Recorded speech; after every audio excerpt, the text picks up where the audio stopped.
Hello everyone, আসসালামু আলাইকুম। এইটা হচ্ছে ভিটামিন ও ক্যালসিয়াম, এটা হচ্ছে জিঙ্ক, গাছ সতেজ রাখার জন্য, সুস্থ রাখার জন্য। এটা হচ্ছে কীটনাশক, পোকামাকড় দমনের জন্য।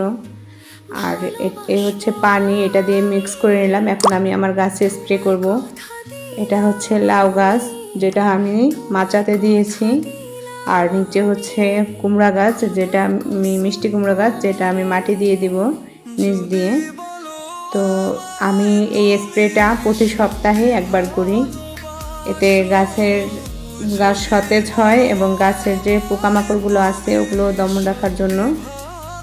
তো এই স্প্রেগুলো প্রতি সপ্তাহে দুবার করলে ভালো হয়, কিন্তু আমি প্রতি সপ্তাহে একবার করি। প্রতি সপ্তাহে একবার গাছে কীটনাশক ইউজ করি, আবার প্রতি সপ্তাহের ভিতরে একবার আমি গাছের মাটিও হালকা করে দিই, যার কারণে গাছগুলো ইনশাআল্লাহ সুস্থ আছে, ভালো আছে।